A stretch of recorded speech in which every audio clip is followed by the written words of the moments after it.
What is up, ladies and germs? Welcome back for another episode of We Draft Paper. So, another night in the LGS, day after Christmas.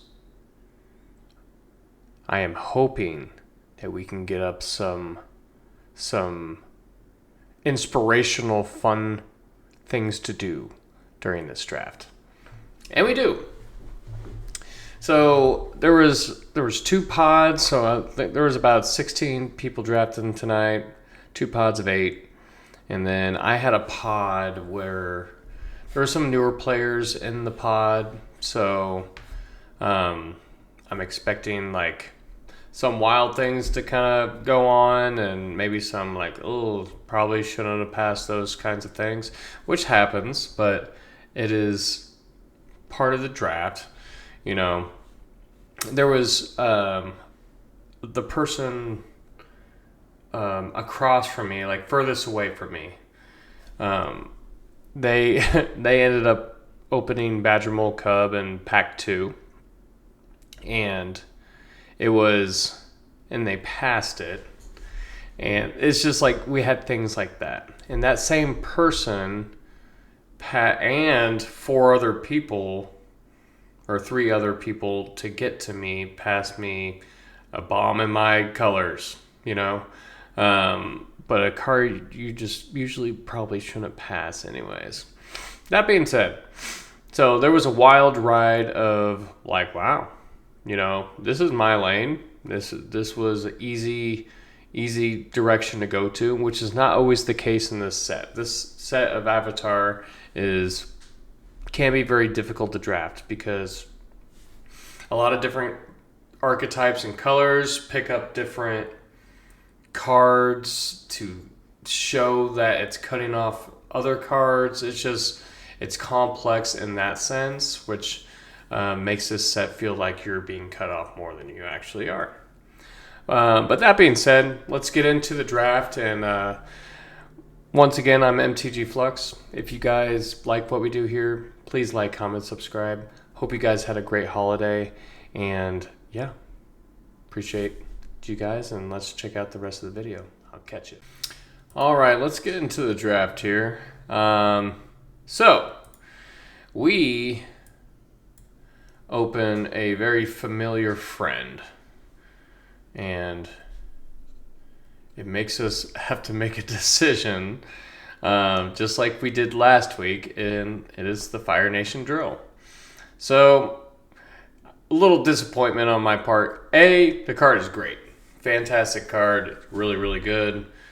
B, I don't want to draft the same deck I did last week.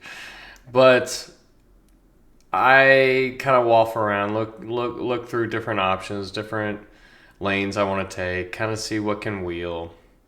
And I think just the Fire Nation drill is just too good to pass, like especially pack 1, pick 1. So as much as I wanted to do different things this draft, I just like, well, let's just take the good cards, stick to what I preach, and at the end of the day, like, this is just a good spot to say, like, pick the good card. Like, I want to show a representation of like drafting good decks, and like to do that, you have to just take the card, even if it's not like your thing. Don't get me wrong, I will go off the rails often to provide entertainment for myself, really, and to challenge myself to draft different things. And you know, black isn't a color that I super love in this set because it's a lot of its color pairings isn't really good. But what it does do good is destroy things, and it kills things. All the efficient removal is in black, and so that's where we're going. We're just going to get in there, and I get very rewarded for the rest of the draft, I will say. There's a lot of newer drafters in this pod, and there was actually 3 of them that were all passing to me. So 3 of them in a row. So I knew preemptively, I was like, well, I'm probably at some capacity going to get fed. So we get the Earth Kingdom General here, which I love. Yeah, the card's great. It's probably one of my more favorite cards in the set. I just think it's, the earth bending mechanic is really, really fun, and it's kind of a pretty good payoff. But we also have Kyoshi Warriors, and Path to Redemption. Like, we got some good options here. I know the black-white deck is probably the best black combination deck, but I'm not really into that, I guess. That doesn't excite me as far as like a direction that I want to go. Throughout this draft, there's some like explaining to new drafters that like of things that happen. Like they were at a couple certain points, they were stacking packs on top of each other. So they passed a pack and they didn't let the person finish, and then they stack it on top. They did it twice. So you'll see some like I get 4 cards, then I get 1 card, and it happened a couple times, and I'm just like, well, you can't really undo that because that would be fine. And they're towards the end of the pack, so in all honesty, it doesn't really affect the draft that much, just because they're just replacement level cards anyways. We pick, this is an interesting pick because we get Toph here, the Naya Toph, and Toph is a really strong card. So this is one of the decisions I make. Well, do I want to go off the rails and just draft all good cards? It doesn't matter the color pairing, I'll worry about the fixing. Or do I just stay in the consistency direction? And within that consistency direction is probably just a better thing for me to do anyways. Heartless Act is a very efficient card, and that's what we do here. And this is a very, very interesting pick because I then get past a Phoenix Fleet Airship, pick 4. And I'm like, yeah. So I basically have 2 of the 3 best black rares in this format, arguably, but they're just I was just like, okay, this is what we're doing. We're in black, so don't feel bad about that. Into a Sold Out, which is just a nice efficient removal spell. Exile does matter against a lot of opposing decks, and so I'm happy to take that there. So I'm thinking now I want to start building around the Phoenix Fleet Airship and just wanting to find things that have sacking abilities to them. My initial thought was like, well, Dimir is really good in that space because it just makes a lot of clue tokens out of a lot of the Dimir cards. The Fortune Tellers, the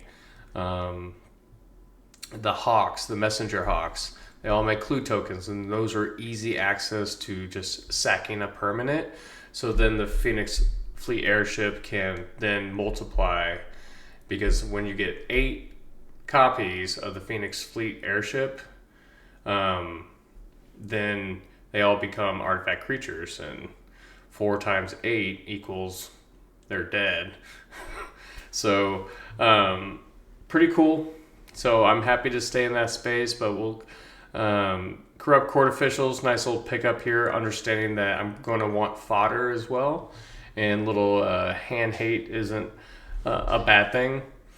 I want to say it's a fantastic, blow your mind card in this set, but it's that effect is stronger, I think, in other sets, but it's serviceable for having some fodder I can pitch away things to trigger off my Phoenix Fleet Airship. So I think I take the Land Cycler here because it does make a food token.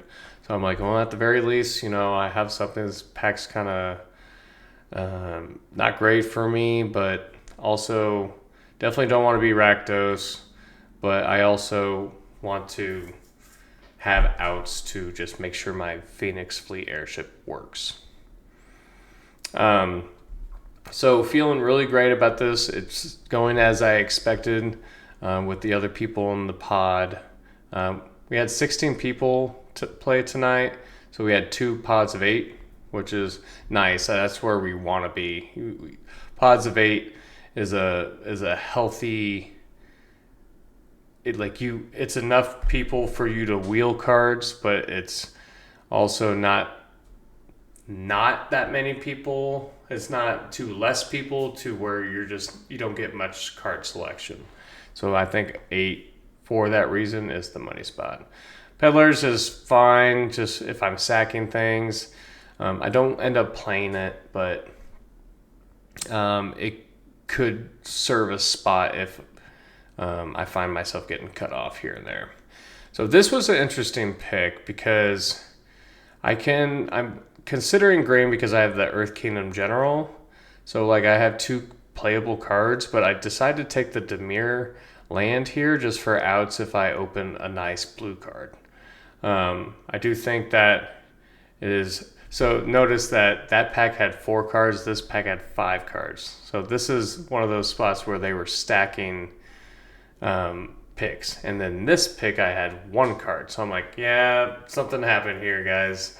So I just made sure, try to coach the table a little bit. Just be like, I think we messed up somewhere. I don't know what happened, blah, blah, blah. And come to find out in pack 2 when it happens again, I discover that that's what happened. They were stacking packs on top of each other instead of just making piles behind. But we condone not stacking packs. Like when I say stacking packs, like lining all these packs up, because that's when mistakes happen, and this is a pure example of it. So, but it's okay. Like it happens, like I don't think anyone's missing out on anything too important for them, and they were towards the end of the packs anyways, so not the most terrible thing in the world, but we get through it. And so at this point of the draft, I'm feeling really good. Like, heck yeah. My round 1 opponent, she actually opened a Battermole Cub that I explained this, but she passed it the other direction, and I was just like, you just can't do that. This is keep what you draft, take the $40 card. It's just too good. I get it if it's not in your. We also had a Wan Shi Tong in our pod too, so we had people opening bangers. And that's just what happens. But that she ended up passing the Badgermole Cub, and then which that ended up being my last opponent, which I ended up going 3-0 tonight, which I felt great about. My deck did end up being just freaking sweet. So this is I do feel getting paid off here with picking up a couple Dimir lands. And so I have Unagi, and then I also had the Foggy Swamp dudes. But I think Unagi's just too good of a card, and I kind of want to settle into blue. I understand that there was no blue coming from the other direction, and come to find out the person that was passing to me was almost mono blue. But I was like, well, maybe I can get some fulfillment with this other direction, getting blue, especially getting some premium lands for myself in there. So here we have Messenger Hawk, but we have Obsessive Pursuit.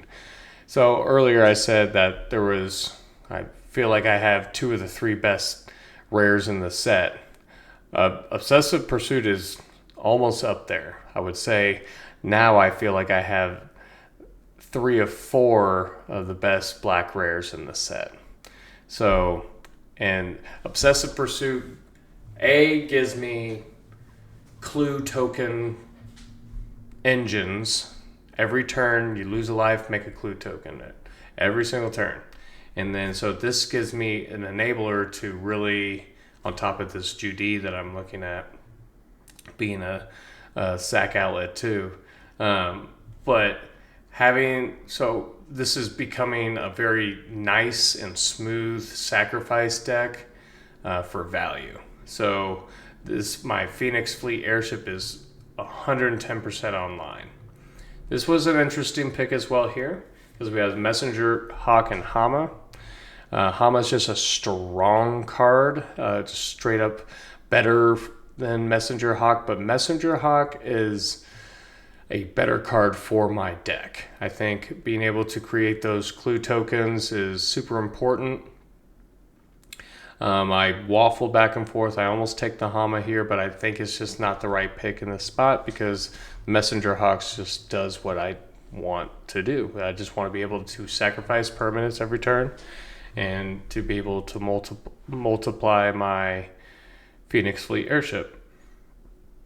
Notably, I also passed a Watery Grasp as well, which is premium removal. But we get another one here, but I don't think this was the right pick. This is more of a speculation pick. But the Accumulate Wisdom is a very, very strong card. So I'm like, well, there are some lesson cards in Dimir that I would play, like maybe Azula Always Lies and things like that. But we also have the Fortune Teller here, which is fantastic, and that's exactly what I want to do. Considering the Katara, but I think the Fortune Teller is just like the Messenger Hawk pick. It's just exactly what I want to do. Get plenty of card advantage, get some engines going, in which I have plenty of both. So feeling really good about my position here. Oh yeah, so my round one opponent, the gal that passed the Badger Mole Cub the other way, I ended up playing her. She was a Abzan go wide deck. She did get a game off me because her deck was efficient, like a lot of Kyoshi warriors, the reinforcements, things that kind of go wide, Long Fang, and just like luckily I had 8 bits of removal, so like a lot of all my spells just did that, just destroyed their things. I ended up finishing this deck out with 3 sold outs. I had the drill. I ended up pick up 2 deadly pursuits, the 1 mana sack thing and destroy target creature. But any rate, like her deck was like I had to draw well in order to beat her because I was able to Phoenix Fleet Airship her both my wins against her because game 1 she played the farm animals that has a disenchant, gain 3 life, or tap 2, sack it, gain 3 life, disenchant, destroy target artifact or enchantment. And I'm like, well, I'm playing around that. She played it early in the first game, so I knew to play around that anyway. So if I wasn't going to play my Phoenix Fleet Airship unless I had a way to just multiply it on my turn. But like every time I saw that farm animals, that 1 mana card, I basically sold out. And I was like, that thing's dead. Like in order for me to do my thing, I got to be able to take care of that. So we get past a Grand here, which, after taking the Accumulate Wisdom, I was like, well, I'll keep this door open. And then the Phoenix Fleet Airship is also crew 1, which is super strong with Grand because you just crew tap, Grand, draw, discard, just kind of see more cards and nice card advantage card there. So I think it'll make the deck either way, whether I end up doing more lessons things or not. But just kind of leaving that window open for myself. Round 2, I ended up playing it was a Boros deck. It was against a guy that years ago, and we always bring this story up, I think it was a Ravnica throwback of some sort, but a set with Demolish in it, which is destroy target land. It's just land destruction. I ended up playing a freaking sweet spell singing deck that had 4 copies of Demolish, and he just oh man, I destroyed so many of his lands, but he never lets me let it down because I was the bad guy at that time. I 3-0'd that draft too. It was dirty. Land destruction and copy spells and all sorts of other just disgusting things. But it was really awesome. So we bring up that story often, and he always holds a grudge against me on it. It was hilarious. We pick up a Pox Bears. Pox Bears is great fodder for me to be able to sack too. So yeah, I think this, this is an easy snare trap or trap, whatever the -5, -3 removal spell. So yeah, more removal. Get into the deck. Late Hawk here. Feel really good about that. Get into my deck.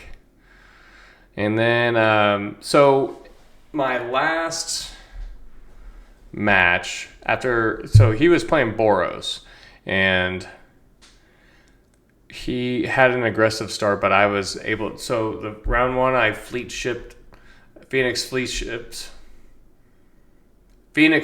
airshipped, both my wins against the Abzan deck. And I did it again against his deck, and I beat him in 2. And then the last round, I play against the guy that got past the Badger Mole Cub, and he had a sweet Selesnya deck with a lot of earth bending, a lot of, of course, with the Badger Mole Cub. And then just ramp deck with a go wide strategy. Like, his deck was really, really good. So round 1, I lose against him, and I had a lot of removal. I had 3 bits of removal, and then a cheap, I think it was maybe a Corrupt Court Official or something like that, or Callous Inspector. No, it was Callous Inspector. And I was able to get in some damage and kind of do my thing, and take care of his creatures, but he Badger Mold Cub into another creature, and I just couldn't quite get there, and I ran out of gas after all my removal was spent, and all of his creatures, like Kyoshi Warriors and other cards that like just make multiple creatures, is not great against single target black removal spells. So wasn't able to quite get there. This was the most unexciting pack ever. It was just a Merchant of Many Hats was the only card that I would even consider putting into my deck. So not going to play Earthen Allies or anything like that. I'm looking at Aang's Journey. It's like, well, does this do anything for me? No, not really. So terrible pack for us. But at any rate, in the final boss game, he got me round 1. Round 2, he actually kept a 1-lander that had a gross curve out, but he missed his second land drop, turn 2 and 3, and I just kind of 1-drop, 2-drop, removal on 3 whenever they cast their 2-mana spell, and I just turned things online. It was just, I had my multiple engines running with the Obsessive Pursuit into the drill, and was able to crush him that game. But it was kind of a non-game because he missed a couple land drops. Deadly Pursuit or Precision, that card. The 1-mana removal spell, sack a thing, destroy a thing. Easy pickup here.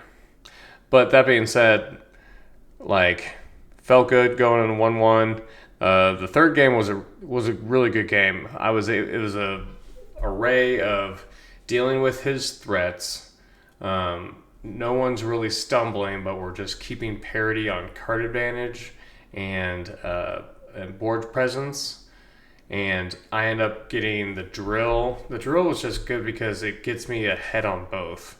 Like, I kill his thing, have a big body and dangerous thing in play.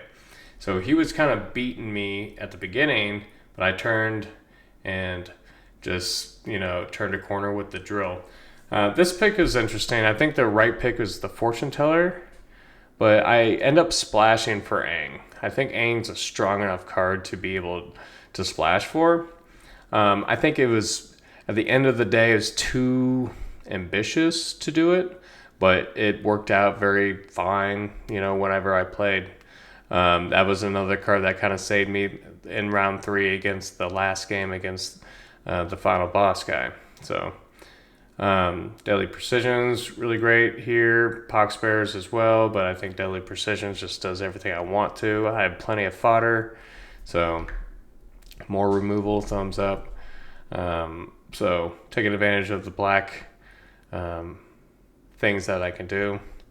So we take that here. Anyways, in the last game, so there was a lot of back and forth. He got me down to like 7 or 8, and he was at like 24, 25 because he had two of the twos that whenever it becomes tapped, you scry, gain a life, but he kept like attacking into my fortune tellers, and so he just get free life and stuff like that, but he was also going wide. But I was able to like land a drill plus a deadly precision to kind of like get caught back up, and I was able to stabilize. He was out of gas, and then I turned the corner and won. So worked out pretty well. I was very happy with this deck. This deck was probably one of the better decks I've drafted. It probably is the best deck that I've drafted in this format of Avatar for sure. Callous Inspector is kind of a no-brainer. I'm considering the Lost Days because of the potential like lessons thing, but it's too late at that point. It wouldn't be worth it. But yeah, this deck was sweet. Had some pretty good games tonight, but I think even the bad matchups that I had, like the multiple go wide strategies, was definitely a kryptonite. But I think another Callous Inspector was super great pickup as well. But I was able to just stay patient, be efficient with my removal, making sure I'm targeting things that need to be targeted instead of just burning removal spells, on farm animals. But it worked out pretty well, I got fed a little bit, so that was nice, and it happens every once in a while. Like you just things just kind of go your way, and you just draft good cards. If I had like this deck in like a pro tour, I would be jacked. I would be ecstatic. It would be a 2-1, 3-0 deck, like bottom, hands down. Late Judy, awesome. 2 copies of 2 sack outlets. Yes. Judy was quite the all-star in all my games. But like if I had this at a high-level tournament, I'd be ecstatic. I would just be super confident, and because it has all the fixings. I have incredible rares that work really well together, and then I have a lot of efficient removal, and then a thing to believe in, and or like a direction that I'm going. Like I built this archetype of sacking things, building around the Phoenix Fleet airship, and I got paid off a little bit.